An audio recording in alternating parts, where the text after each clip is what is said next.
wanna be rich and I want lots of money. I don't care about clever, I don't care about funny. I want loads of clothes and fuck loads of diamonds. I heard people die while they're trying to find them. And I'll take my clothes off. All right. New episode of Captain and Madden Show. Rocking through another fun-filled Friday for you. November 7th on the calendar, into the month of November. I am Mike Madden on my side of things. The captain, Michael Corby, on his end. Captain, happy post-Halloween. Oh, thank you. Thank you. Happy post All Saints Day. All Saints Day. Dias de Muertos as well for our Spanish-speaking and Mexican population. Sí. But the what was the over-under on Reese's peanut butter cups that you gave out? So here's the I was gonna announce it on the last show, but I was scared of crowds. Okay. So apparently my wife thinks we're Rockefellers. Were you a full bar house? We were a full bar. Big, not like king size candy bar, but full bar. Like, wow. She went to Costco and got like whatever the two, like, it's like Hershey's Kit Kats and Reese's peanut butter cups. Yeah. For those. Wow. So, and then she threw in like for the younger kid, like the little kids or whatever.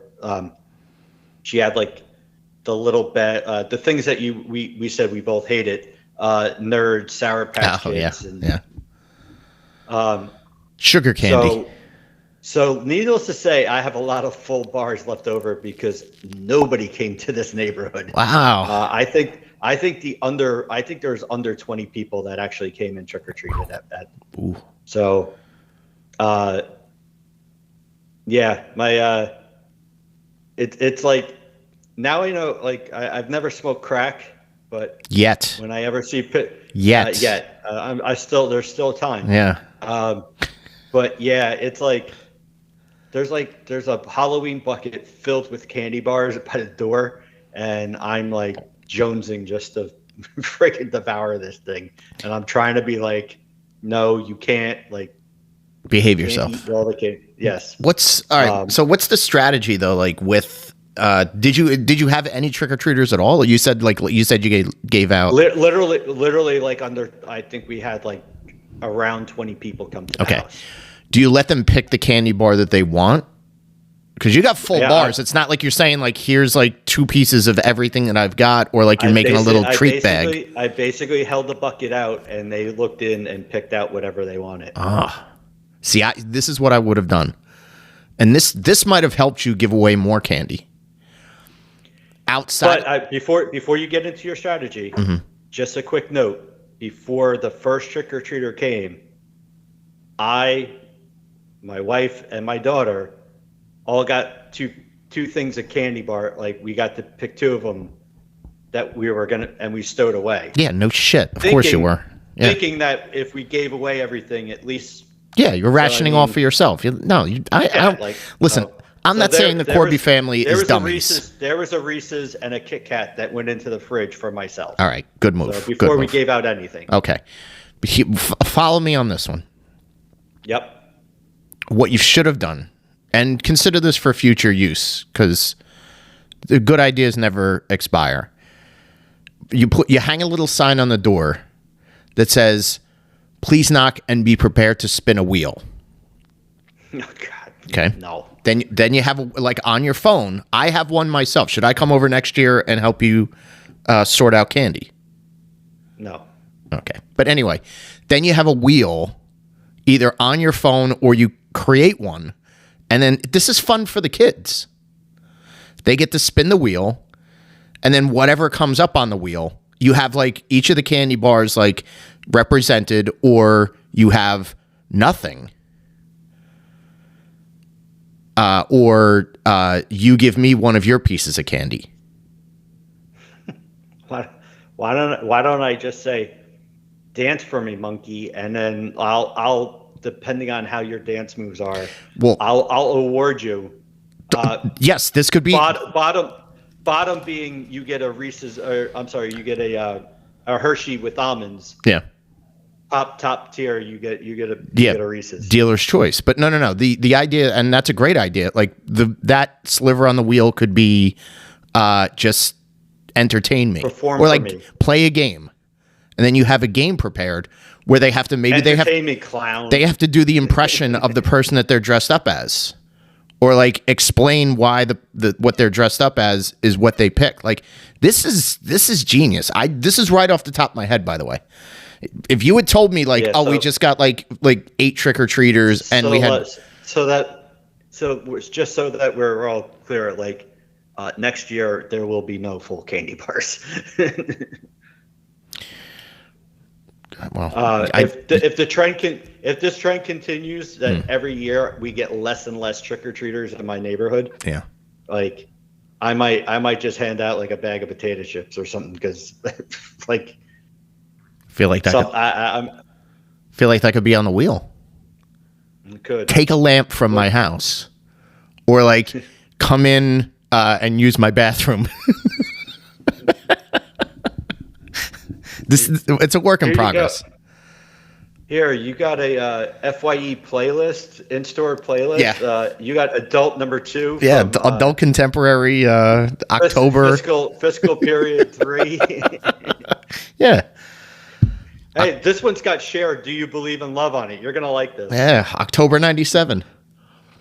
Because they all had that song. I love this idea of like just have everybody, like if you're listening to this and you want to collaborate with me, I'm trademarking Halloween wheels. This is my new side business. Next year, I'm just gonna grab all the the shitty CDs that I have left over, right? And I'm just if physical media is coming back, take a CD. Get ready. Here you go. Here's a promo for Highway 9. I hope they're a really good band. You're gonna like them. Yeah. Hey, do you like Jimmy's Chicken Shack? They put 2 albums out. Who's Jimmy Ray? Don't you want to know? So you also went to a concert this past week? I did. In New York City too. The big bad city. Yeah. Yeah. So I think she's okay with this. My wife is a unashamed, proud card-carrying member of the Bryan Adams Army. He has an army? She is a fish. No, I'm just. I think it would be the Bryan Adams Mounted Police, or whatever it is. Mm-hmm. I don't. Whatever. She's a fan. Mm-hmm. The man keeps himself in good shape, and he still tours. Yeah.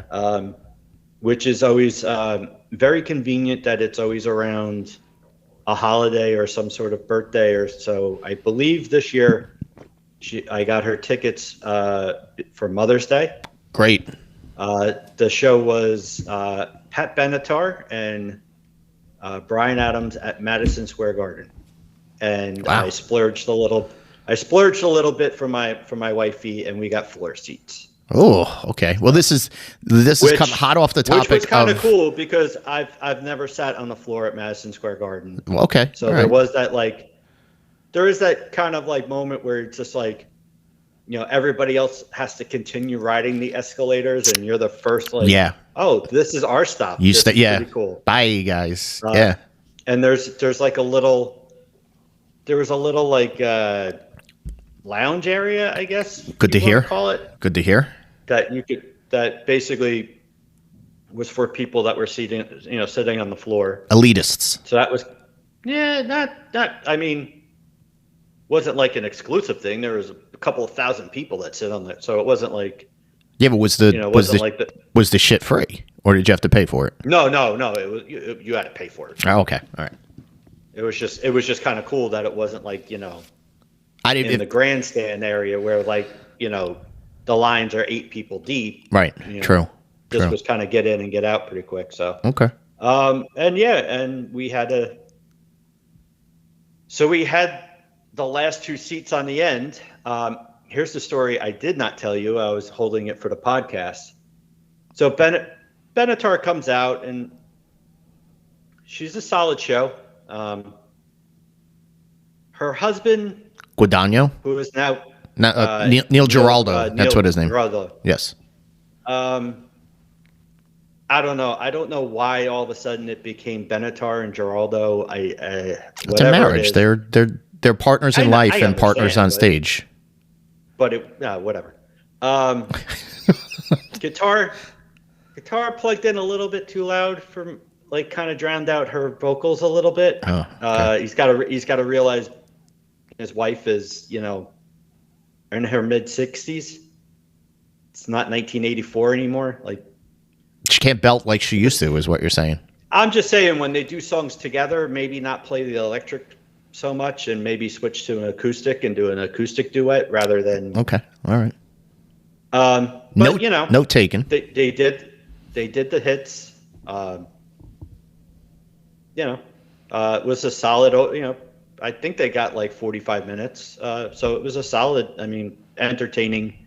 I would say opening act or co-bill or whatever. So about 9:00, Bryan Adams takes the stage, and I notice there's a lot of ushers on our side. Okay. And then next thing I know, they have like a rope. Oh, like a tug of war. And we hear him singing, and then we turn around and realize he has got like a little mini stage platform thing on the back of the floor, and he's doing an acoustic song to the back of the audience. Oh, okay. All right. So I went, being the smart man that I am, I realized, okay, when he gets off that little platform stage, he's going to go out and around and go right by us. Rope. So I tell my wife, switch seats with me. And she goes, why? I said, trust me. He's going to come walking down here. I said, get a picture, whatever. So first two songs he does with just him and a guitar, plays it for the back of the audience. And as predicted, he comes walking down. My wife gets a nice picture and gets a little fist bump. Oh, yeah. From Bryan Adams. Canadian royalty, Royal Mounted Police. Wow. So needless to say, my wife instantly turned into a starstruck little teenager. Oh, no. And was very happy and giddy for the rest of the night. Oh, okay. She got to fist bump Bryan Adams. Wow. It was 1992 all over again. Wow. So you're a hero for doing that. Not everybody wears capes. Okay. All right. I certainly did not have one on that night, even though it was the night before Halloween, and I could have totally wore a cape. That's true, yeah. Well, also, you're in New York City, so, capes are allowed. Here's the really weird thing, though, because I've seen Bryan Adams as many times as I have, and a lot. You can say a lot. A lot. Frequently. It's anywhere between 5 and 10 times, I think. I've seen okay. I was going to say higher, but okay. 10 times is a lot, but. I found it a little odd that he was playing bass. That's interesting. They only have one. Usually he plays guitar, and they have, and the other guy that does the leads and stuff. He was playing bass for most of the night. A couple of songs he switched to guitar, and then I guess they must have had a pre-recorded bass. Okay. So I was wondering, is he trying to cut costs and didn't want to pay for a bass player, or did the bass player get sick, or what was going on? Yeah. I was wondering about it, but yet at the same time, I probably could have looked it up on Google and got an answer, but I was just like, I'm like, I should do that. And then I would forget about it and just be like, oh yeah, that's right. It was weird. Bryan Adams was playing bass.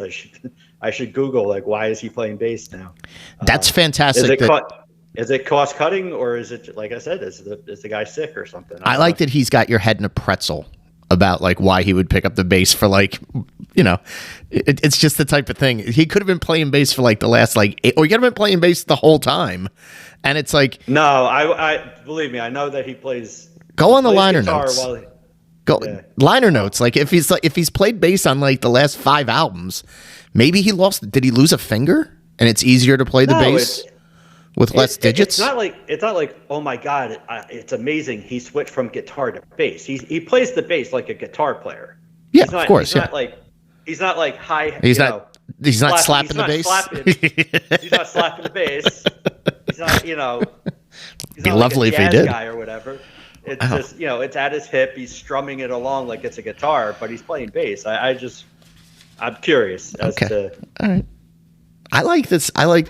The notion of you sitting in your seat as Bryan Adams walked by you, like in hindsight, if you had known going in and you knew he was going to come and fist bump your wife, you probably could have pulled him aside real quick and be like, "What's up with the bass? Why are you playing bass? I heard you're playing bass in this show. Good luck. Do you need a guitar player?" I would have just done the international hands up by my real high chest, yeah. And then he would have been like, can you play bass? And yeah, right, exactly. Nah, man, I just slap at the bass. Yeah, you could figure it out. You could play bass for a night. All right. It was a nice Thursday night in New York City. I say that because it was raining and it was crappy, but of course, yeah. Always kind of cool to see a show at the Garden. You got close to a celebrity. A music celebrity. This is what we're talking about on this episode.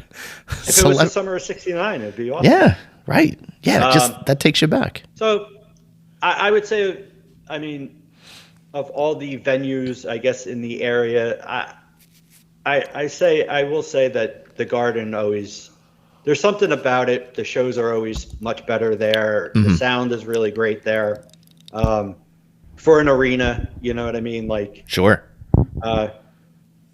And the Meadowlands are now Prudential and all that stuff. Like, I think we saw a show at Nassau. That was exhausting. Looking for bathrooms at Nassau was exhausting. Yeah. So the Garden is always a cool venue to go to and to take in a show. It's in a rarefied area. It's the world's most famous arena for a reason. It is. It's the mecca of basketball and boxing, and it's true. All right. Well, that's that's fascinating stuff. Hey, you know what? What's up? You know, it's an interesting thing. I didn't. It was a show at the Garden. Yeah. And we came closer to the scoring than the Rangers did. Okay. All right. Fantastic. That's great. That's great. Yeah. Okay. All right. We won. We're 1-0 in the Garden. It's enough for hockey talk. A Canadian did well in Madison Square Garden, and he blew away the Americans that showed up. Fantastic. Great. The home team. You know, who's the real winner? The real winner was my wife because she got to get up close, little fist bump with Canadian royalty. It's almost like the time that I slapped Bruce Springsteen in the chest at the Stone Pony. Yeah. So unnecessary. Hey, man. Great. Get off my chest. Yeah, most people just handshake or give a high five. No, he was in motion.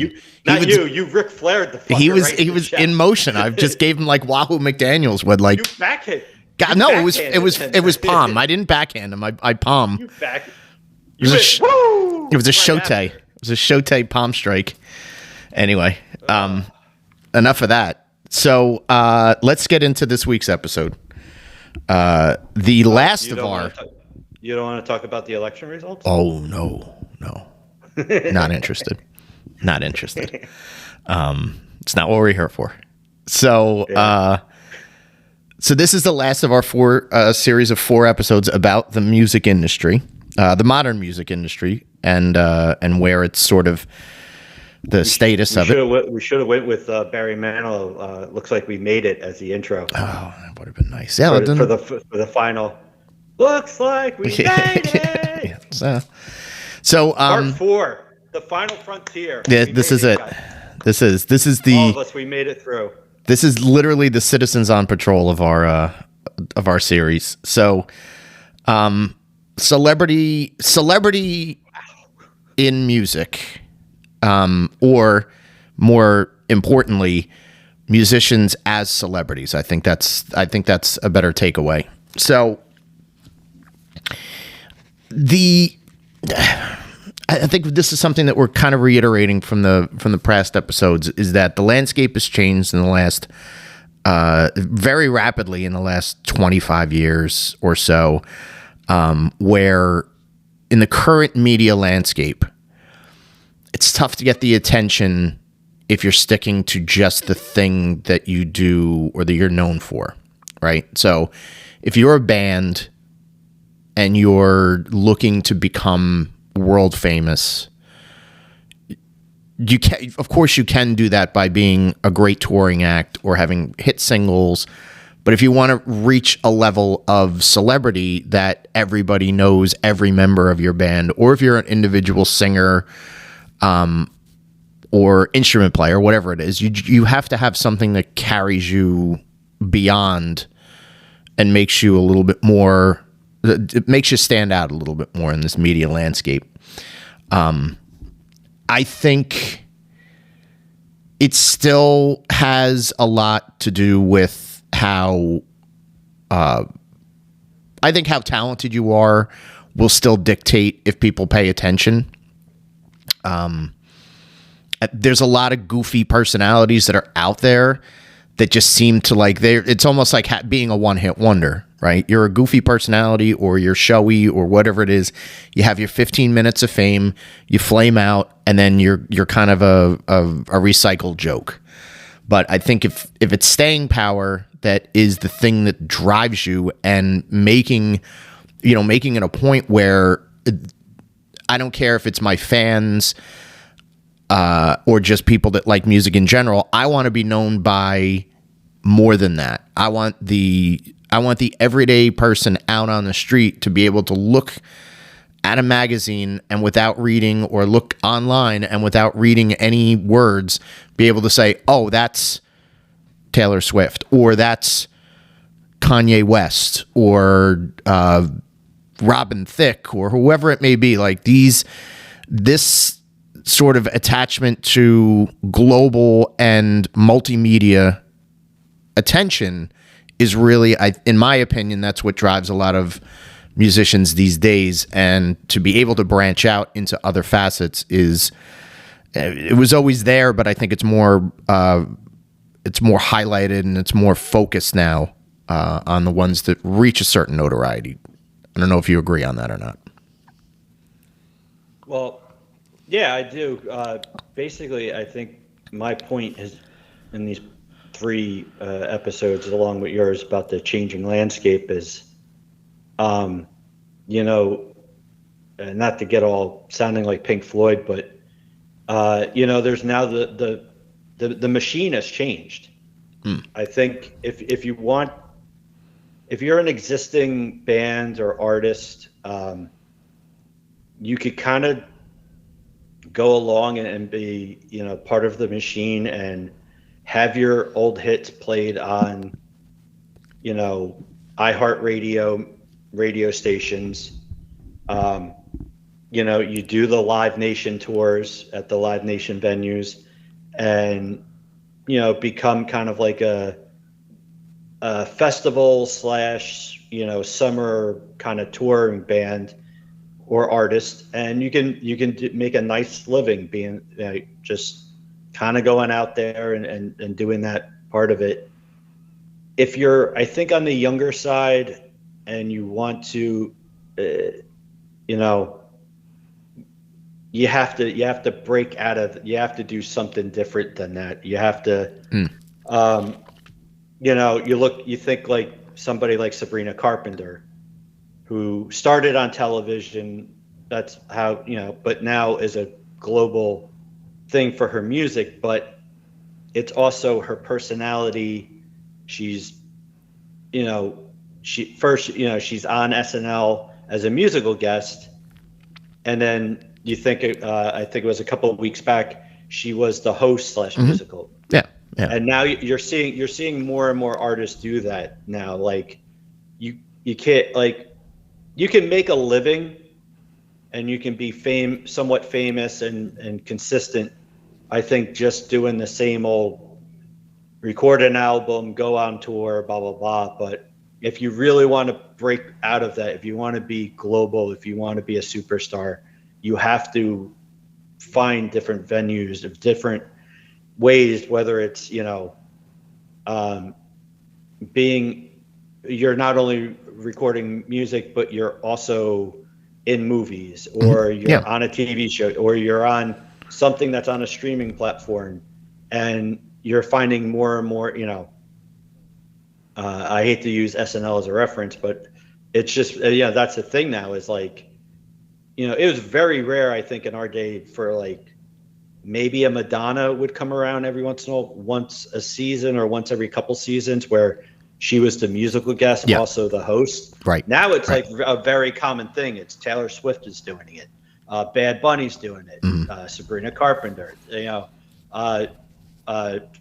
I think, did it a couple of years. Where you can't just you can't really just be like, I'm writing albums, I'm touring. You have to be a personality now, along with being a viable, I hate to say hit making machine, but you have to be both. So this is, you bring up an interesting topic, and I think we'll get more into that that sort of like that branching out in a little bit away from your music, because there's a lot of like tidbits to branding that are kind of in there, that are ruminating in there. But in particular, like if you're looking at somebody who's saying, like, if they're getting introduced, let's say they're on a talk show, or let's say they're on an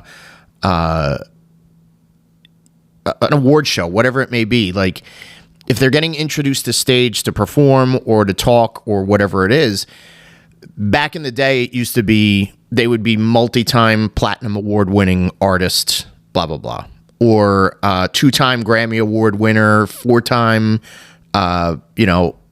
American Music Award winner. All those were they used to be the standard accolades. Or he's got 16 gold records in the last 4 years. Here's Conway Twitty. Nowadays, that's pivoted. So maybe that stuff gets mentioned here occasionally, or depending on like what that show is geared towards. But now they're going to tell you, they're going to be upfront, and they're going to say, this person is followed by 1.4 million people on TikTok, or they've got, their videos have been streamed 140 million times on YouTube or streaming platforms, whatever it is. So, and I think that lends itself to more of the global awareness, right?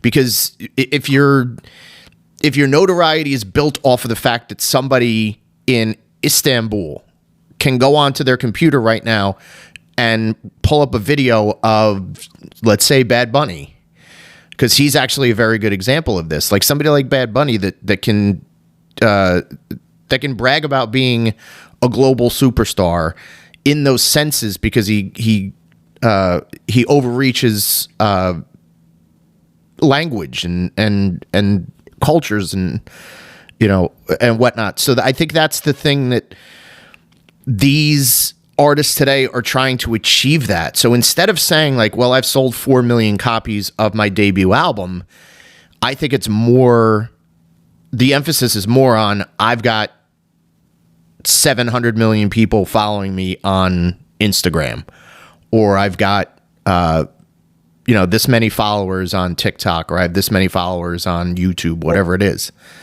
And I think that's really where all of this focus is sort of like compacting into it. Well, I think that obviously, like, it's a good point you bring up with the social media, because that's another avenue, I guess you could say, for somebody who, let's just say, is an entertaining person. They can go on there, make videos, or have very clever, say tweets or posts or whatever. Yeah. And you can get it to a point where you may not like that person's music, but man, are they entertaining on social media platforms. Yeah. So you're going to have a lot of people checking them out because, this girl, like, oh, it's crazy. Like she videotapes herself, or she videos her with her cats, and it's hilarious. Right. Or, oh, that dude's really funny. Like the crap that he said, like, he turns the camera on at like midnight when he's like really wasted, and he just starts telling all these jokes and blah blah blah. Mm-hmm. Right. So it gets to the point where if you follow them enough, that like maybe you stop judging their, or like, you know what, like, dude's playing the garden, like, we should go, because like I can tolerate some of his. You're gonna know his or her music, and they're entertaining. It's gonna be like that's how things turned into. Well, I think that for us, I think it was, let's go to a concert. Let's go to, now it's like, let's go into, it's an event. Yeah. Let's go because we're going to be there. And I think social media definitely has ramifications of that, just because it creates more opportunities for people to follow that person, not so much just follow their music. And I think there's an element to that where there is a truth in it, where like a behind the scenes of somebody's doing a vlog behind the scenes on a tour, and releasing, like, even if it's just like, a minute of behind the scenes footage that they put on Instagram or Twitter or wherever it is, like, or, however they release it, that gives you a glimpse. So that's actually, nowadays, that's akin to somebody that would do like, a backstage interview for Entertainment Tonight, or they would do a backstage interview, or they would sit down with Time Magazine or Rolling Stone, or Kurt Loder, TV Guide, whatever it was. Like, right. As we move away from reading this stuff or consuming it or waiting to consume it from a weekly entertainment recap show, you're getting it almost in real time, where you've got the artist giving you, and even if they're not on tour, you're right, like when they're at home just being themselves, it also helps you relate to that person a lot more, where it's like, oh, they're just like us, like they're just a goofball, or they're a cat person, or they're always like videotaping when they're cooking or interacting with their kids or whatever it is. So it humanizes them in that sense, and it allows more people to gravitate towards them, and it makes them, I think this is all calculated. I don't think it's maybe for, the really, scrappy up and coming people, like they take that strategy and they say, all right, well, this is how I'm going to appeal to my audience, because this is the type of stuff that I would want to see, and they're in control of it more. Then you look at the older artists that are like, well, what do I have to do to remain relevant? Well, I don't know, she does this, or this guy does that, or when this band is on tour, they do these like goofy videos. And then you see like Lionel Richie goofing around, and it's like, well, you're just fucking riding coattails. Like, this isn't something that's your idea. Somebody probably told you to do this, and it's kind of comes across phony. But I think for the ones that are in the moment that would have done this, whether they were famous or not famous, that lends that humanity to it. And I think I think it's fun because it's immediate, and I don't have to wait to, next month's issue of whatever magazine to go buy it to see, read that interview with this band or that musician. So little different. I'll give you an example, and whatever. I'm sure people who listen will probably might give me crap about this. John Mayer. Mm-hmm. All right, so he gets big. He's like a teen idol type of. He had No Such Thing. It was like a big hit, and then he had the second album or whatever where he had that song "Daughters," and it was like, and it was just like, oh, it's the the pretty boy or whatever. As social media started kind of evolving or whatever, like I caught myself like he put videos of himself doing stand-up, like getting up on open mic nights. Yeah. And he was doing stand-up. And he was like kind of, I think the first thing I might have saw him on Stern, and he he was kind of funny, and he talked a lot about some of his influences and shit, which didn't really mesh up to like the music that he was putting out at the time. Right. And then you start seeing him away from, you know, the usual like suspect thing that you were talking about, like the, you know, This Week in Entertainment or whatever it was. And he was using social media and putting posts out and videos of him like playing Stevie Ray Vaughan covers and all this other stuff. And it was like, you know what? This guy is actually not that bad. He's kind of funny, and he's actually not that bad. And You're you charmed. found yourself like, yeah. And you kind of found yourself going, oh, let me check it. And then you find out like, oh yeah, he had songs on those other albums that were more towards that, you know, that like he actually he doesn't just play like the acoustic, you know, girl songs or whatever, or the, you know, like he had like some pretty cool like bluesy type of stuff. And the next thing you know, like 10 years later, I'm sitting there going like, yeah, I'd probably go see John Mayer in concert if he came around or whatever it is. And he's now it's like, you know, I know that he's touring with the Dead, and, or he was, I should say, and all this other stuff. But at the time, you know, if it wasn't for him seeing a different side of him and kind of being like, oh, that dude's pretty funny. Oh, that guy really does play some pretty decent blues type of guitar work. I probably would have, his stuff would have probably went unnoticed. Yeah, right. He would have existed. And some of his stuff isn't bad. Like, you know, it's not everything he does is daughters. Just like that. So here, this is I'm glad you brought him up because he was in my notes for later, and we'll just swing right into this. So his name comes up because he's been, you know, fairly relevant in music for 20 plus years, right? Think about that for a second. 20 plus years, this guy's been doing something around music, winning Grammys, being on tours, being, you know, out there in the open. The problem is, like, when he goes on those interviews and he's just off the cuff, he's charming. He's like, I'll tell you the truth about this and that. Like, I dated this girl. And then you're reading tabloids that, like, all right, broke up with that girl so he could go out with a different one. And then it's like, the problem is, and this, I think this has to do with more reality television and more of this social media. Like, I need to know the backstage story on everything. Unfortunately, as cool as him being like Into the Dead and Stevie Ray Vaughan and going out on tour and playing like, you know, these kind of like high profile cool gigs, the general public is just like, that dude dated Taylor Swift, that dude dated Katy Perry, that dude dated this girl, he dated that girl, he wrote songs about them all. We know that this song is about them, and we have a preconceived notion now, and we're not going to be following him anymore because he broke our other famous celebrities' heart. And that's the unfortunate part of being as open of a book, is that you're going to segment yourself against people that root for the other side.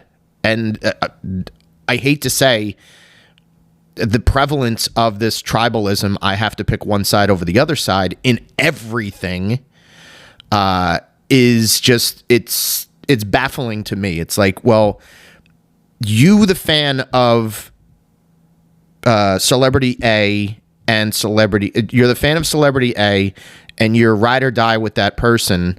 And if they have a breakup with celebrity B that they were involved in, you're taking A's side like they're your friend. They're not your fucking friend. They exist. You didn't hang out with them on their dates. I know you saw pictures of them, and you made a fairy tale out about their lives, and they wrote songs about each other and everything. They collabed on albums and all this other shit. I think that's the drawback of a lot of this level of celebrity, where all of a sudden it's like, well, I can't be a fan of that person now because they're not with my favorite singer anymore, or they're not with that band anymore, whatever it is. And it's fucking stupid. I think the difference would be, I think there always was that with like celebrity couples. The only difference is that with social media, it's more instant. Whereas, Yeah. let's just say celebrity couple gets married, everybody loves them, and then 2 or 3 years down the line, it's announced that they're getting a divorce or they're separated. You wouldn't know anything till one of them finally wrote a book, and then you come to find out that, oh, he was a drinker and he was cheating on her, or she was, or whatever it was, you know, like, you know, she was too focused on her career and wasn't, you know, and he, you know, they drifted apart, whatever it is, like, and then at that point, well, then, like Ryan O'Neal and Farrah Fawcett, like Ryan O'Neal instantly became a monster and he became the bad guy, and Farrah Fawcett was looking at it as poor, you know, where we don't have to wait 3-4 years for that now. Yeah. Now everything's kind of out in the open. But I think that's problematic. There still would have been, though, people are always going to take sides. It's just a matter of like, okay, so it's, you know, who's going to get to their phone first, and who's going to post something for, like, is it going to be Katy Perry or is it going to be the guy from gym class here? Who gets to put it out there first or whatever? Or, but that's, I find it funny. I find it funny that like Taylor Swift has dated a bunch of like celebrity dudes, and it's always their fault. Well, because she like, gets to write the song. She releases the wrong. Because she gets out there first. She writes the song first, and it's kind of like, well, she's also okay. So she's a bigger celebrity than that other person. That's the more famous, the loudest voice, the more famous. Jake Gyllenhaal, how dare you? And the first to plant the stories about this being somebody else's fault is going to be the first one that wins in the court of public opinion. Yeah. That's the exact point that I'm getting to, is that I think that's a problematic thing for, especially if you've got a musician that's leaning into that. There used to be, and I think you're right, there used to be a day where you didn't get the dirt until you could speculate about it or you could read between the lines, but it wasn't like wildfire spreading. It wasn't the first thing that you knew about him. If you ask somebody that's in high school right now, hey, what do you know about John Mayer? They're probably going to say, oh, that guy used to date Taylor Swift.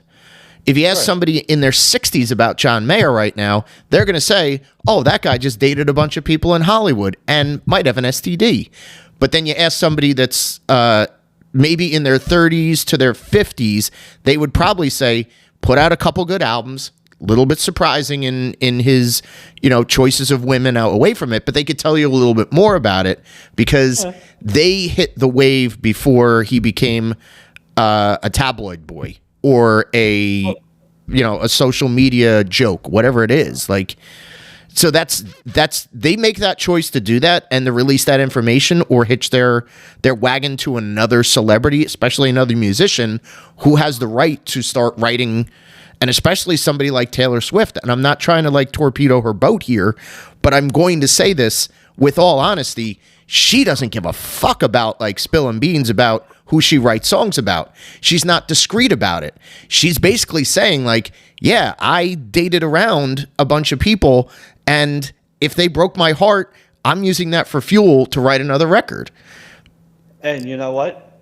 You know who also doesn't give a shit? Her audience. Yeah. Because I'll tell you right now, as much as everybody seems very happy about her engagement to Travis Kelce, sure as shit, there's probably a very large percentage of her audience that's waiting for it to end and how great of an album it's going to be. Yeah, exactly. Yeah. The breakup or divorce album is going to be, and she'll go on a huge world tour, and they'll get exactly what they want. They'll get Taylor back being heartbroken and writing great songs. If she has a kid, if she divorces, if she runs into any sort of like strife, yeah, absolutely.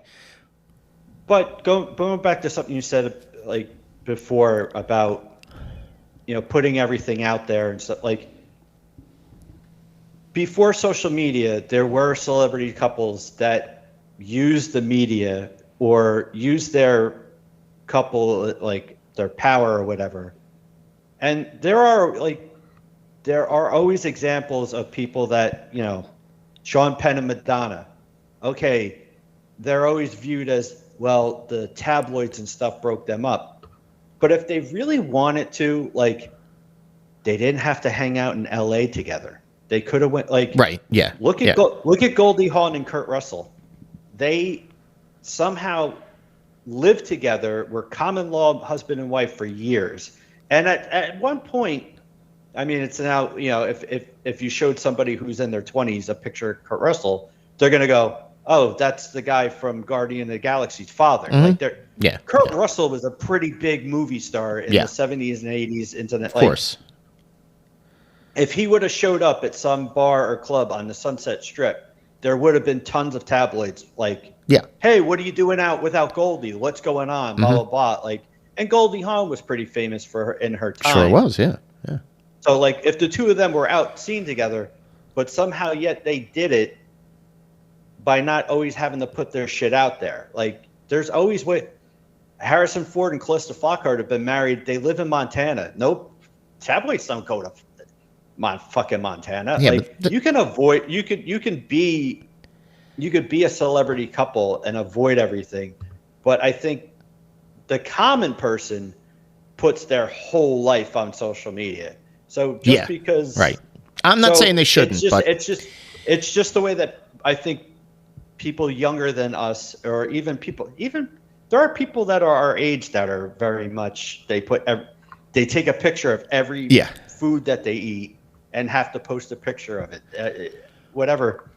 So it isn't that weird that just because they're a musician that they're not doing the same thing. The only difference is there's a lot more people that are interested in what they had for dinner last night than if I posted, oh, look, I had a hamburger at the Court Jester last night. But like, nobody's going to give a shit. The point that I'm getting at, though, is if you start then to write and tell people, I'm writing this album because I broke up with this person and the songs are based on this relationship that I had. And what song did Madonna write for Sean Penn?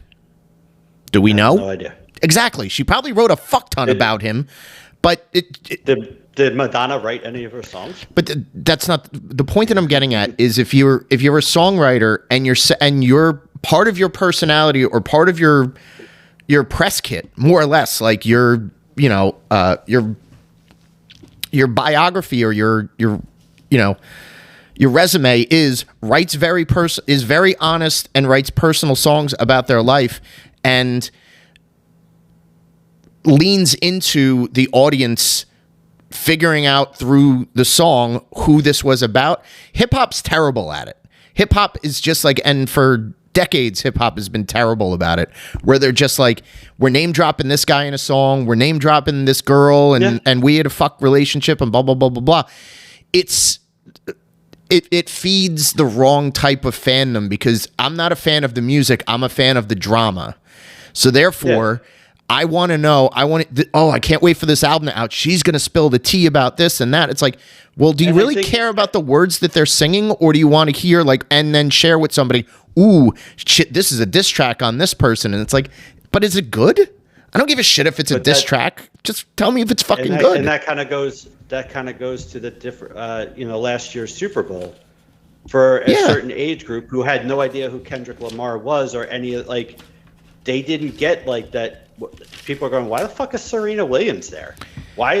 Who's that girl like by the car? And but if you were of the age group that knew that all that shit was, dissing, what's his name, Drake, you probably were sitting there going like, oh man, that's fucking cool. What's he gonna do?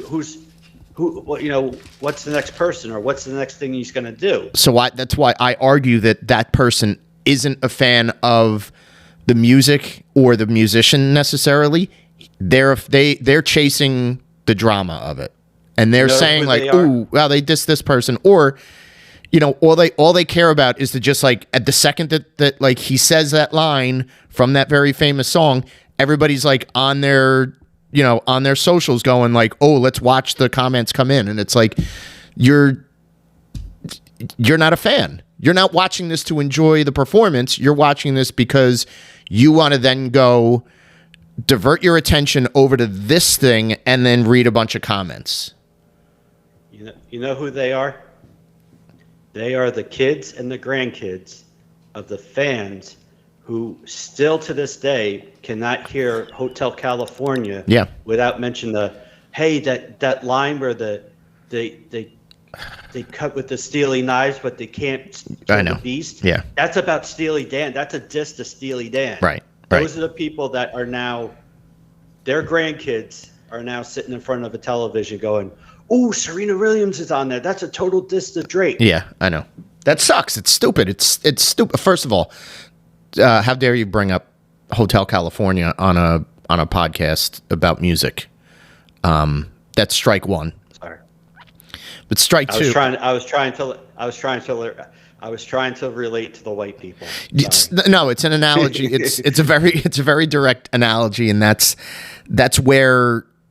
And how dare I bring up Steely Dan and not talk about I don't want to do your dirty work is a fucking fantastic record. But the I guess the cap to that point that we were talking about, where you're just using and you're garnering interest in your music the wrong way by just focusing on, like, I love that, like, somebody's like, "Oh, I'm a lyricist and I can like hide these hidden messages or these hidden like nods to my personal life." Let that be between you and that person that you wrote the song about, and bring them aside or write about it in your autobiography before you die or 20 years into your career, and then say like, yeah, this was about the first time that I did cocaine. Then it's like, all right, that's a fun thing for the fans to know. Get the fans the right way, then do the tell-all when you have enough clout to do the tell-all. So if you're against people using music for whatever, their relationship drama or beef with another artist, then I'm guessing, are you for or against, musicians who drop, political references and stuff in their music? Yeah, I'm against that. Like, all right, so I think that's a tricky thing. I think if it isn't what you're all about normally, and you're just doing it because it gets clicks or it gets downloads because, I wrote this like messy song like dissing a political party or a lifestyle or a race or whatever it is, and you're just sort of like race baiting, or you're leaning too much into the other side where it's like you're not gay yourself, but you're writing an album's worth of like gay anthems. You better watch out, because that's the type of thing that like will get you in trouble, because it turns into, well, who is it? Is this for your music fans, or are you trying to get a bigger audience from a segment of the population, right? If there's I'll give you a band that it kind of went both ways for them. Mm-hmm. Green Day. They did American Idiot, which is their biggest record.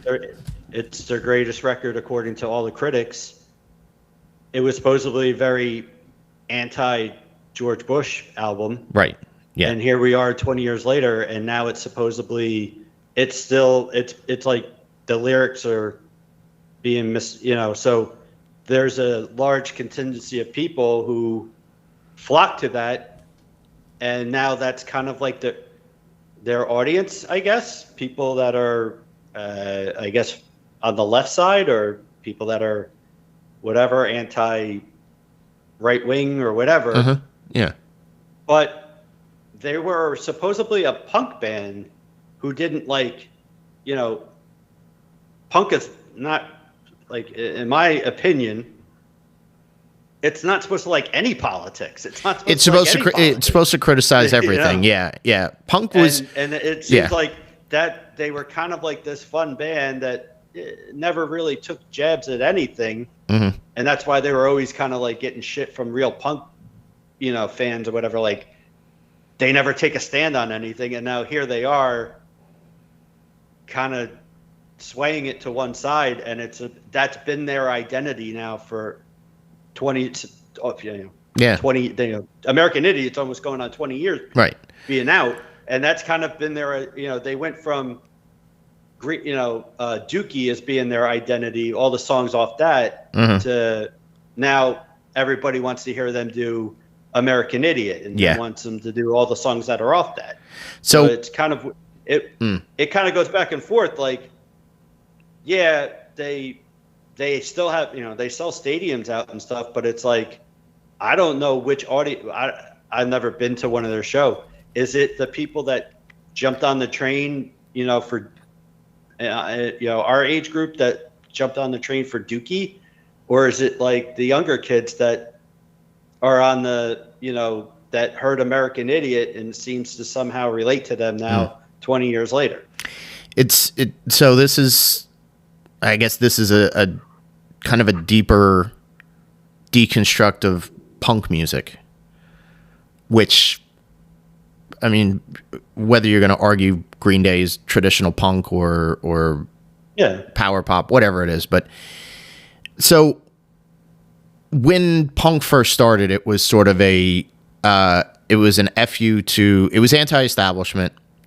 It was against what was considered like normal rock and roll or corporate rock and roll. It was artistic. It was a little bit more freeform and a little less polished.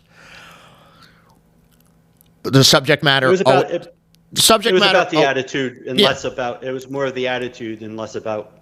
Most of the guys couldn't, or girls couldn't really even play their instruments. It was just a matter of there was an attitude, there was a feeling behind it. But your baseline on a lot of that stuff was, if you felt oppressed, this was the type of music that appealed to you, right? Because it wasn't glossy, right? When you go through cycle after cycle of the formation of that, and it flattened out, once you revive it, it's going to revive in a primal form, right? So Green Day comes out in '94. They're doing it in the very basic primal way. There's nothing political. There's nothing edgy. It's just, this is kind of fun music. It's up tempo. It's loud. It's thrashy. It's relevant to kind of that I don't give a fuck culture. They themselves, and I'm not gonna praise or dismiss them, because I'm hit or miss with that band. Even from the first record, it was like, some of their stuff is okay, some of it's pretty annoying and terrible. When they got to that point in 2003 or 2004, when they put out American Idiot, it was, hey, we're the band that's going to make the statement. So that was a choice that they made to write a rock opera album about what they felt was the political climate in the United States in that particular Bush administration. Whether they were right or whether they were wrong, it got a lot of attention, but it wasn't necessarily, nobody's smothering it with a pillow and saying, like, nobody should listen to this. Don't listen to this. This is for idiots. They're calling America idiots and they're anti-American. And like, there was nobody like making that statement. It just was able to exist. It floated freely. It got critical acclaim because there were a lot of self-righteous journalists and a lot of self-righteous celebrities themselves that clamped onto it and said, hey, look, they put out an album about this generation's feelings when it comes to the administration and the way that politics overreigns our lives. It did more harm than it did good. And therefore, that's why it keeps coming back, cited, because somebody discovers it, or they go back and they look at it and they're like, oh, that still applies today. That's why I think that's the type of thing that they shouldn't have gone towards, because they're eternally linked to it. It's their most successful thing that they put out. They're eternally linked to it. So they've got to pay that well over and over again and continue to use it. Whether they believe that still applies today or doesn't apply today, it's all well and good if they believe that and they just still want to carry the flag. I don't think that it can be compared to a lot of other musicians that use or that want to fight the other side. I think you look at like a Kid Rock or Jason Aldean, where they're appealing to, hey, we never got to put out our Green Day album and have it at the top of the charts and sell 12 million units in a 4-year period. Like, but we want to do our own version of it. And it's got to be like anti the lefties and anti the woke culture. And they're trying to cancel us, or like, a black person can't come into my neighborhood, or like they can't take my guns away. So I'm going to write a song about that. That's so finite and silly to get involved in, that just like any other, we're talking about like how quick the news cycle is with the way celebrity goes, it gets dismissed just as quickly as it comes in. It's controversial for 5 minutes. Then, all right, show me what you got now. Oh, you don't have anything else to back that up? You don't have the staying power. So maybe you should have sat on the sidelines, because this isn't something that your brain can kind of wrap itself around. You want to get involved as an activist and make that your, Michael Stipe for decades was an activist and marched for equality and gay rights and did a lot of charity work. And that was fantastic. He did that away from REM. Maybe there was a couple of songs that like referenced, or that he had said, like, I wrote this about apartheid, or I wrote this about this, that, or the other thing, but they weren't necessarily the body of his work. So therefore, there's a separation of, okay, here's Michael Stipe, the musician, and then here's Michael Stipe, that's the activist, and that's the person on the front lines. And there's more sympathy because he doesn't necessarily drag it into his day job. And personally, musicians are just like people. But if I'm sitting there and I'm out like trying to have a good time, I don't need a bunch of mockingbirds squawking. I'll stop that conversation immediately. Don't need to talk about this. If I'm talking to like-minded people and we're having a discussion, or if somebody's like, hey, I don't agree with you, but let's just have a discussion, that's one thing. But then when it becomes like pounding in your head about it, that's when it's like, this isn't doing anybody any good. And I think, unfortunately, because it sells, because it gets attention these days, there are too many like voices in the music sphere that need to maybe shut themselves down for a little while or take it to a different platform. I just always find that one interesting, because it seemed like, obviously, it was a very, I mean, it still has Boulevard of Broken Dreams and when September Ends shit, but it seems to be 20 years later where people are still focusing around it, and it's kind of, I don't want to say stayed in the mainstream, but it's definitely had like, whereas it's definitely had legs. But yeah. There's been a lot of artists that have kind of wrote political stuff or have used whatever. But that's always, now it's like CCR's Fortunate Son. At the time, it was a very controversial whatever, and it was to do with the Vietnam War. Mm-hmm. But the only time you ever really, now it's more of like we're doing a movie about Vietnam War. Well, cue up. At some point, a bunch of guys are going to get on a helicopter, and they're going to start flying, and guess what's going to, the intro is going to start playing. So it almost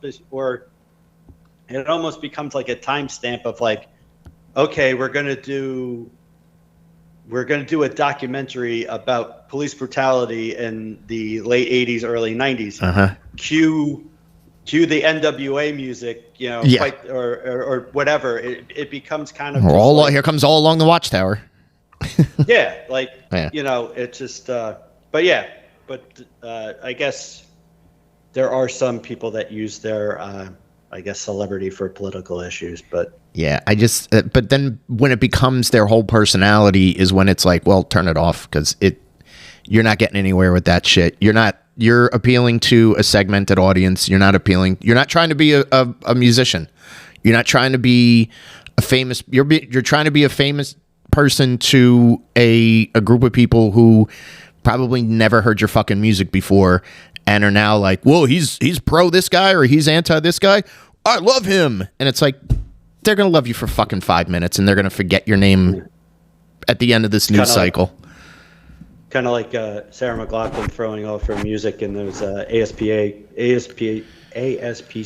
commercials, where I used to like Sarah McLachlan, but now every time I hear Sarah McLachlan, I'm picturing of a poor dog that was stranded outside. You think of sad dogs. Really needs sad dogs. Yeah. And kind of ruins it. You want to think of a happy dog when that situation comes. Because you don't, listen.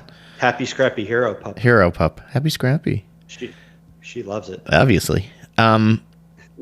So let's hit. All right. So one of our next big topics. We hit a few big ones, but branding, and in specifics, is the thing.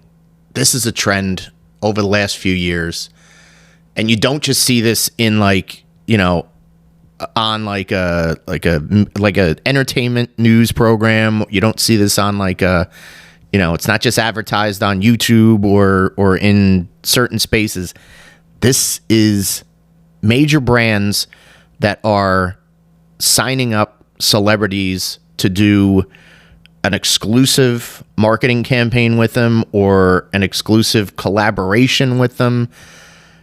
The example that I'm going to talk about, McDonald's in the last few years really loves hip hop artists, and they release the Travis Scott meal or the Cardi B meal or the Shabuzi meal or whatever it is, and it's like, well, this is a extra value meal with some special fucking sauce or a combination of sauces that this idiot likes to dip their hamburgers or their fucking chicken fingers in or chicken nuggets in. And where this would cost you maybe $7.99 if you bought all the things individually. If you buy it as a value meal, it's like, all right, you can upsize the Coke and you round it off to like $8.25. Oh, great. All right. But now they're charging a premium to the customers. And this thing costs $13 because we got to pay Travis Scott $4.5 million for lending his name to branding at fucking McDonald's. You're going to sell the burgers anyway. You're going to sell the chicken nuggets anyway. Why do I have to pay more? Because Travis Scott fucking likes it. Or Cardi B likes it. Or Jenna Jameson or whoever the fuck they hook into this. Like, it's maybe the stupidest trend in fast food restaurant culture is to say, hey, this is the famous person value meal. Fucking kick rocks. I don't give a shit. It's so dumb. And it's not just that. You see this with fragrances. You see this with alcohol brands. You see this with fashion. It's the labels by Jessica Simpson, and it's these fucking shit shoes that are probably going to fall apart 6 months from now that a lady has to pay $300 fucking dollars or $800 fucking dollars because Jessica Simpson puts her stamp of approval on it. No, you kind of stole something that I get. I can understand, particularly a female artist, but I'm not going to be so caveman like.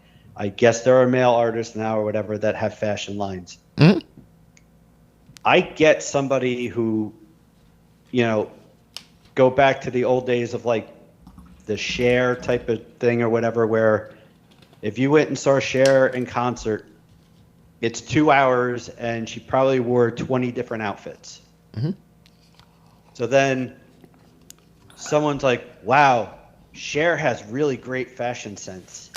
And the next thing you know, there's like one of those weird fucking fashion shows with the runway, and they're all kind of dressed up. And then that's kind of where it ended. Yeah. Like, you know, maybe some weird boutique in the city or in Paris or something. And, you know, some weirdo with a lot of money would go in and buy a Cher outfit. But now it's like, I have a fashion line, and you could buy my shit in Target. Yeah, I know. Or you can buy my stuff in like, and I get it. You're trying to appeal to, but it's just like, make a guitar. Like, make a microphone. Like, I don't know. Like, I guess maybe the times are changing, but like, if I walked in, like, my shit's at Walmart. Like I don't know. Like, if I would have walked in wearing like Shabuzi's clothing line or whatever from fucking Walmart, I would have got tortured in school. Yeah, yeah.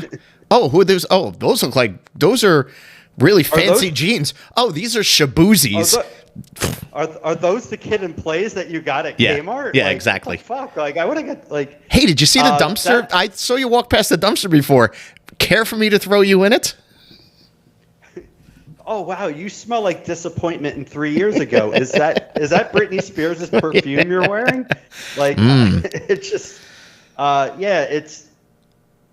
it's nothing's unique anymore because it's just a matter of I'm almost kind of reminded of the scene in Jerry Maguire where he's talking with the wife, who's played by Regina King, and she starts talking with, I understand like the 5 things of like the endorsement, you want the sneaker, you want the soft drink, you want the blah blah blah. Right, it's just like, at some point, like, how many people run the same playbook before someone figures out like, maybe I mean, I guess the money's that good that, well, this is it's just you're not being that so original because so and so did theirs at Target, that you're going to do yours at Walmart, that somebody's going to do theirs at Old Navy. You're all still doing the same shit. Like, but I think that's where there's a difference, like where an endorsement is one thing. If I'm a celebrity and I endorse New Balance sneakers, or, you know, hey, this is this is pink, and I use these headphones, Skull Candy headphones, or I use Brita water pitcher, whatever it is. Like, if you're endorsing it for commercial purposes, or you're on the box of something, that's, I don't slight a celebrity for taking that endorsement paycheck and slapping their name on something. When it becomes, this is my signature tequila, and or whatever, like the million side hustles that like Jennifer Lopez has, like shitty lines of clothes. She's probably the one that's in Target. Like, it's Jennifer Lopez fragrance, and it's like, it's her name that's the brand. Whatever toilet water or like third world country this shit got like scrambled in and was zooped up the fire tube to fucking, your regular Target, that's irrelevant. But when it's got like her brand on it because it's her signature thing, that's where it's like, this is ridiculous. Because who is this for? Just her fans? Like, if I want to like go buy a fragrance, like, I'm not looking at Jennifer Lopez brand things, or like, it's dumb to me. And it's like, you're looking at that as an avenue stream, as a revenue stream. Are you saying you don't go to Kohl's to buy the Mark Anthony clothing line? No, I don't. Also, I don't think, is that the Mark Anthony from? That's Mr. Former Jennifer Lopez. Yeah. Okay. Latin superstar. Well, he breaks a actor. A pretty busy polo shirt. I'll say that.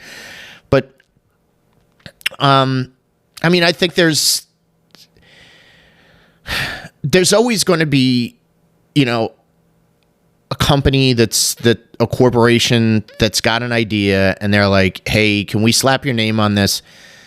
We'll see how it goes. It's a short-term thing. It's a long-term thing, whatever it is. And maybe even the artist doesn't sign off on it. But I mean, would you pay $3 more for a Travis Scott meal at McDonald's, even if it had everything you liked in it because it said Travis Scott's name on it?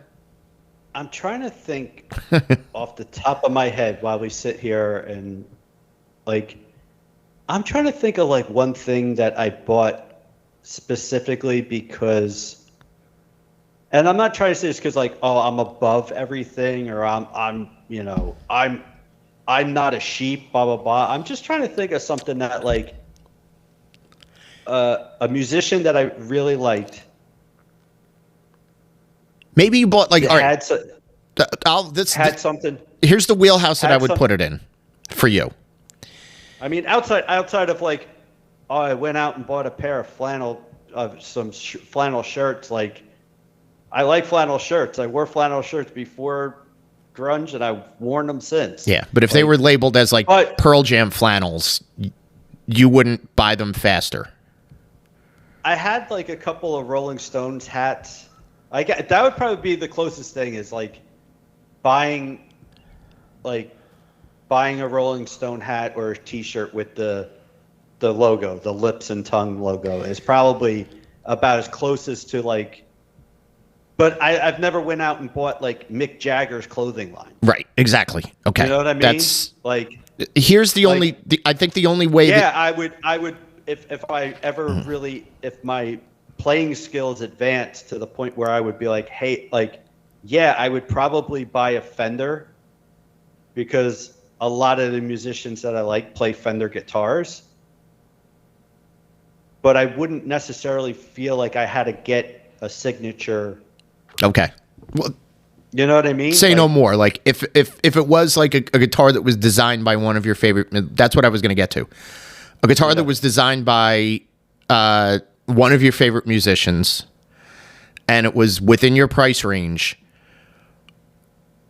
would you gravitate more towards that because it was designed by or crafted by your favorite musician, or it just had his, like it's the, I'd probably Paul Stanley, the Paul Stanley version, or the, whoever, musician A, B, or C. I would probably be more liable to go out and buy a Les Paul just because so many Jimmy Page played Les Paul. Slash plays. Okay, right, yeah. So many iconic, like I'm going to buy a Fender Telecaster, like or a Stratocaster, because that's what like a lot of different guitar players buy or play.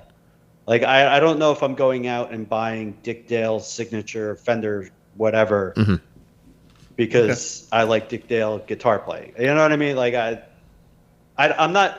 I like you too, but I'm not buying Bono sunglasses. Okay, that's actually that's a good example. Yeah.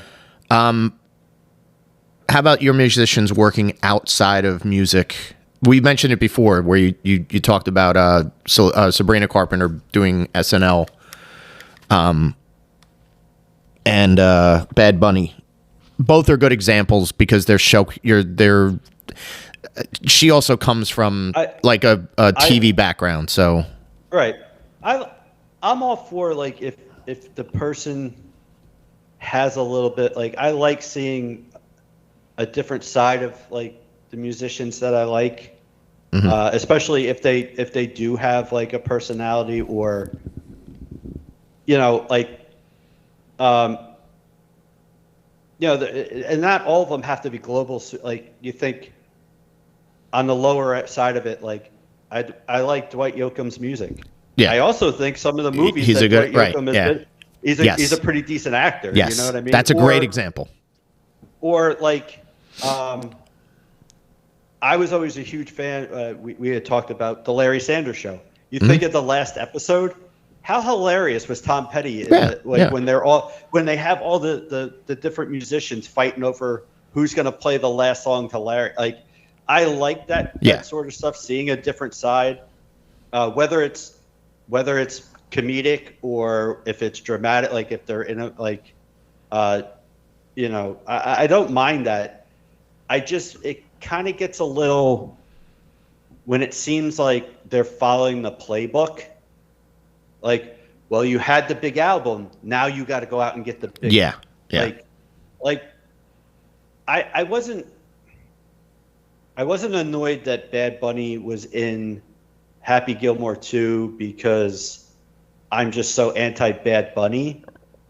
It was just, it seemed like to me that was just too like that part, that him playing the caddy, I could, you know, you could probably think of like a lot of other funny actors or comedians that could have played that and it would have been a lot funnier.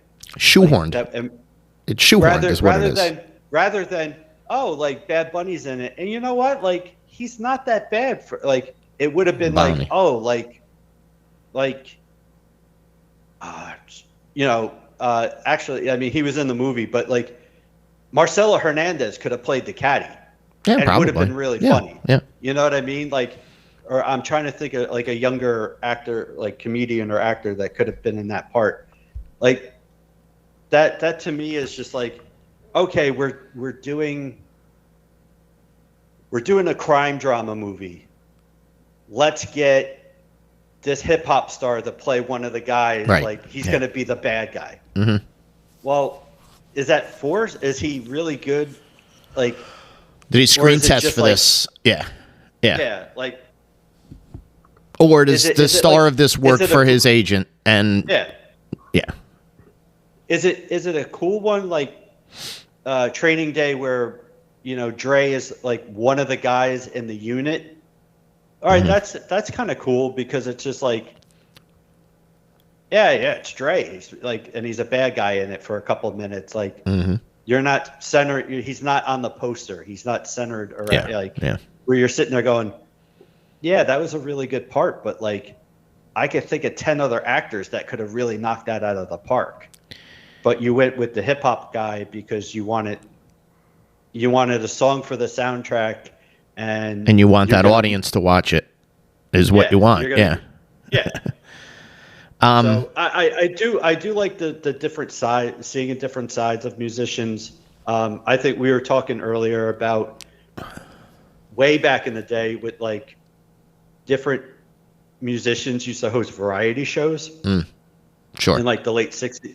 And you see some of the clips of them, like there's a clip of like Roy Clark used to host a show, and it's him and Glenn Campbell, and they're just going back and forth on a guitar. And it's just like, oh, that's really cool that like here they are like doing what they're probably what they should be known for is being a musician, but they're on television and they're doing something kind of cool so it's like, if you're a big Roy Clark fan or a big Glenn Campbell fan, that's something you're going to want to watch. But if you're just a casual, oh, I'm watching television, oh, that's really cool to watch because they're going back and forth on a guitar. Yeah. There were, so I wouldn't mind seeing kind of like a revitalization of that, like rather than just let's have another show where it's a game show involving singing, like American Idol or The Voice. Now there's a country music one. No thanks. Like if you're gonna do something, I'd rather like relaunch like the Grand Ole Opry, where like you do shows from the Grand Ole Opry, and have someone do a monologue have somebody, you know, whether it's like a Reba McEntire or somebody in that vein as your host. Let's not let it be her. Well, I'm just saying whoever. She's a bad example because she tries to be a comedian. All right, Carrie Underwood. Yeah, fine, easy. She's easy. Carrie's the host. She comes out. She does a song. Hi, everybody. Welcome to the Grand Ole Opry. And then you know what? For the next hour, we're gonna bring up 8 or 9 unknown musicians, or not musicians, not magicians. That would be horrible. But we're gonna bring up 10 people you never heard of before. And they're going to do a song. And we're going to meet them a little bit, and you chat with them, and you know, pass the microphone around. Or you know what? If you want to go more in depth, and Carrie interviews them a little bit, and they give like a backstory or whatever, all right, tonight you're going to see 5 unknown musicians musicians. Why am I fucking saying magicians? Musicians that like, and guess what? Like from that, hey man, did you watch the Grand Ole Opry? Yeah, that guy that's like the third guy in. Like people will talk about it, just like people talk about. Oh, did you see the guy on The Voice like that did the whatever? I've never heard anybody say that.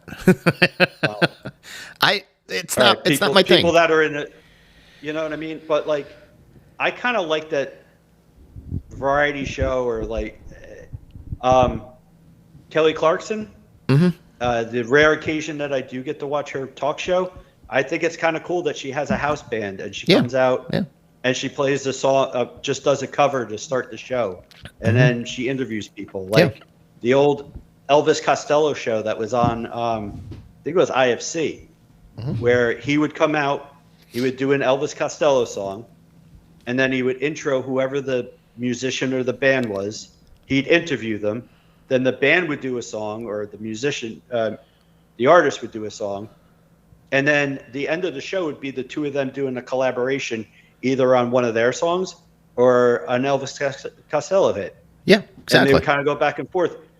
I would totally buy in for that. If you got the right, and the cooler factor would be that, you know, the cooler the artist you got, you know, if it's somebody really, if it's Snoop Dogg, I'm probably not going to watch the fucking show. But, you know, if you had somebody who had their own band, I can't even think of an example at the moment, but like, you know, if they brought different musicians out, interviewed them, and then they collaborated for the last like 10, 15 minutes, you know what? I'm sold. I'm going to watch it.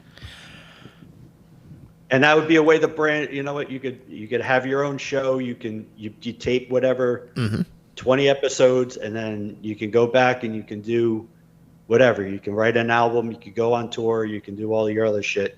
And then you have the Adam Levine show or whatever, or whoever. Rob Thomas is going to do a show, and he's going to bring out artists. And it's getting worse. Nobody's going to want the Jim. You think Jim James is going to get a show on NBC? I'm not saying that. Me and you are going to watch it, but we might be the only two people that watch it. That's probably a wild show, though. No, you're right. But the Jeff Tweedy show on ABC, I don't think you're ever going to get that, but that would be really cool. I would watch that in a minute. I know you would, and I would watch that too. This is...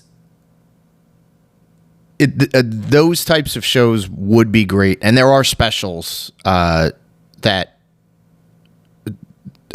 exist out there that happen on Netflix or on Disney Plus or whatever, and those are just what your concept is. It's just expand on a little bit more, allow that musician that has a higher status to sort of be the host to bring on emerging artists, and that would it would be again, it's a great showcase.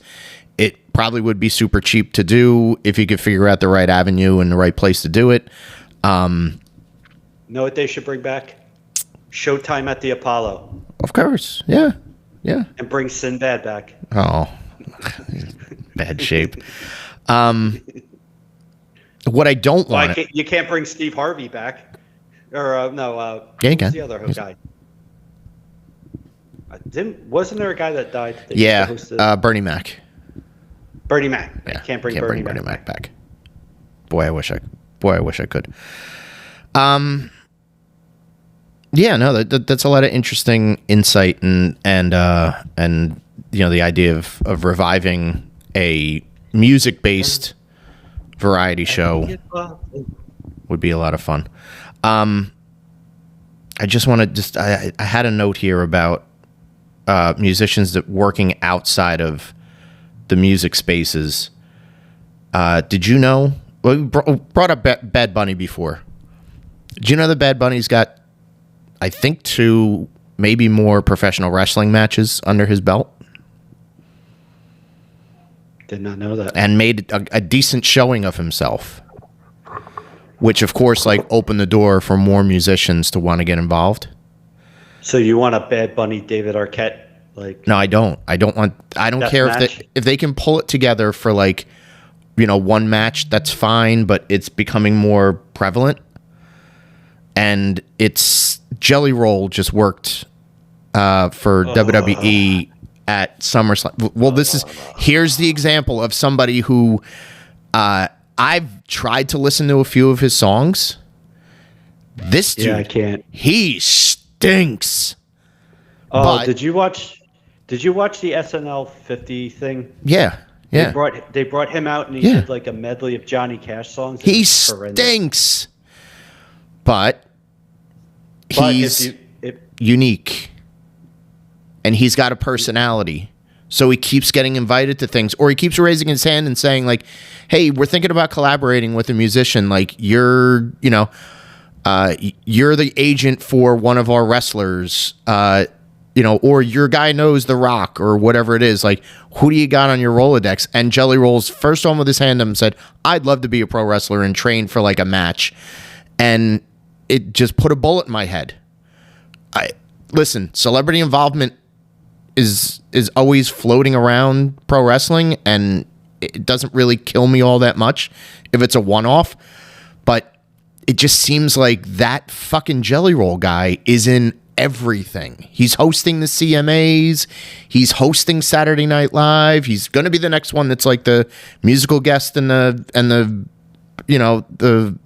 host, because somebody out there thinks, hey, this guy's got like charm outside of it. I don't see at all. All of his songs are interpolations, so they're all just like reworking like the sound and the lyrical style of an original song. So it's not a cover, it's an interpolation. That's his whole fucking gig. And people are like, wow, he's like really like, he's musically smart. He's got a little bit of hip hop in him. It's like, you are all fucking snowblind to this motherfucker who's tricking you all to thinking that he might be talented. You know what he is?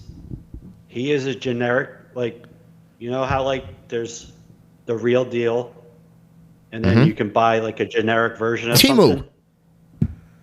He is the generic version of what's his name? Shit, I just lost his name. The other guy, the really good talented guy that's got tattoos all over his face. Post Malone. Yes. Yeah. He is like Timu Post Malone. Yeah. If Post Malone is like graduate school, like he's C-level reading Post Malone. He's got tattoos on his face. He's sort of hip hop. He's sort of country. Sort of rock. He was in jail. He's got this great story that everybody loves, and he's a comeback. He's the comeback story that everybody loves. Yeah. I think he's a plant. He's a fat fraud, is what he is. Like, I'm not a fan. It seems that him and I will never. Post Malone would be a dude that if he hosted some sort of show, I'd watch it. He's goofy, charming. Yeah. Yeah. Well, he's a guy that sort of like, he lives in that. He was in the Sandler movie. He's in beer commercials. He's in gambling commercials. Whatever it is, like. But he's got this sort of like zoned out, almost like a throwback to a stoner like vibe, without necessarily being like a guy that's hitting a bong and then saying his lines. Like, I think there's a naturalness to him. And I think they're like, well, we can't afford him, so let's make Jelly Roll this superstar. And like he's gonna be invited to do every little fucking thing. The problem is, in another 2 years, nobody's gonna remember who fucking Jelly Roll is, because I don't think he's got the thing that actually is supposed to bring him to the dance. He keeps getting further and further away from that. So that is the thing that keeps you chugging along. If you're a musician that wants to branch out and be a bigger celebrity, you need to continue to do music. Otherwise, they don't invite you to go to the WWE if you don't have something to promote, because they want this to work two ways. They don't invite you to sing the national anthem at a major sporting event if you don't have music that you're working on. It's all fun and games to like show up at SNL and do a walk-on cameo, but there are going to be a lot of people who are like, they brought that guy on in another 5 years if he doesn't continue to do music. And even in that sense, your body of work is based off of 2 albums right now. And most of that stuff is just interpolation of other artists' previous work. So straighten up and fly right and write your own fucking tunes, or everybody's going to know you as a novelty act. You're going to be goddamn Tiny Tim, tiptoeing through the tulips at some point. Has he taken Sweet Home Alabama and American Werewolf in London and kind of mashed them together and sang a song over it? I think he took no, there was another Skynyrd song that he did with the fucking the guy with all the tattoos. He was the one that was with he was in the Motley Crue movie. Fucking name, his name escapes me.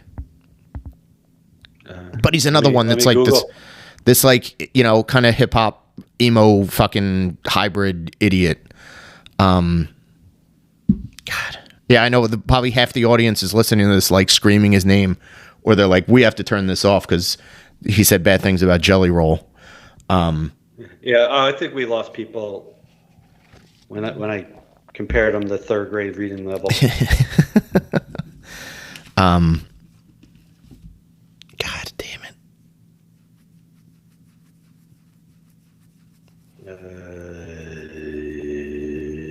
He's with the girl that's in the Transformer movies now. Oh, not Machine Gun Kelly? Machine Gun Kelly. That's who he is. Yeah. Jelly Roll's got a song with Machine Gun Kelly where they basically like they sing over like an old Skynyrd song, like Tuesday's Gone, and they just like make up like other words and they sing over like the instrumental and the beat of Tuesday's Gone. And it's all about how sad they are and depressing, like fucking we came up from nothings, and it's like fucking get out of here. Jump out a window. All right. Well, if Megan Fox dumps, that's who she is, Megan Fox. There would be a slight chance that he might actually jump out of a window. Yeah. Okay. Well, all right. Keep our fingers crossed. So yeah, that's yeah. You're not like, to kind of sum it up.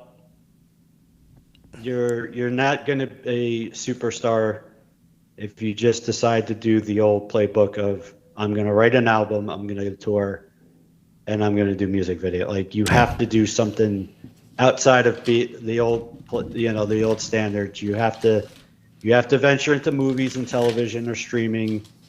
You have to brand yourself. You have to clothing line, something, charity work, social media. It's probably really fucking exhausting to be. I mean, yeah, you're probably, you have to make some sort of content. You have to do some, every damn day. Otherwise, with every day that you're not doing something, you're one day closer to becoming irrelevant. Yeah. So yeah, it's gotta be fucking exhausting. But commercial acceptance is a silo. So at the end of it, you just dig yourself to the bottom. I think the other takeaway for this, if any young musicians are listening to this and saying like, boy, these guys are dream killers, and I feel like if I don't have like a different skill in the spotlight to fall back on, I'm going to get, disposed. If you're out there and you're learning an instrument, maybe you're learning drums for the first time and you're 16, 17 years old, and you want to be in a band and you want to go on tour and you want to, get famous that way. Long-term money is to become a studio musician. Get good, become a studio musician, be a guy that like you can play. If you're that good and you're that versatile and you can play on anybody's albums, you're in a different band every night, and for every experience, fall into that line of work, live your life away from the spotlight. You're still going to get an album credit. You're still going to be called by that musician every year to like, hey, I'm I'm playing like the lighting of the Christmas tree and I need a drummer. Like, you played on the studio track on my Christmas album. Come in and like do it. Like, you're still going to get gigs. It's still going to be a lot of fun. Don't start your own shoe line. Don't partner with The Rock on a designer jelly bean company. Don't accept like the invitation to like collaborate with this rapper on a cover of Breaking Up Is Hard to Do or whatever the fuck it is. Like, stay away from that shit. Just become a studio musician. Stay away from Kevin Hart. Stay away from Kevin Hart. Yeah. I think that's it. Yeah. We still like music. Let's just at the end of the day, we still like music. We still are going to follow it, and every year there's somebody that I get kind of like interested in their stuff a little bit more than I did the year before, and it becomes stuff. I guess in another few weeks, my Spotify Unwrapped is going to come out. I'll be surprised about like what I've listened to, and it's like, oh, I really got into that artist this year. So it's still, it's ever evolving and it's ever changing. It's just, I think. And Dua Lipa is going to be all over your favorites. I don't think I've ever heard a Dua Lipa song, but all right, cool. Oh, you heard? Yeah, everybody's heard of a Dua Lipa song. This year's a big. They all sound like older songs. I've been big on Carpenter this year, so. Wow. Fun pop songs, like it. So let that be that. Just stay true to yourselves, musicians. All the musicians that listen to this podcast. Just remember, Captain Madden Show has your back.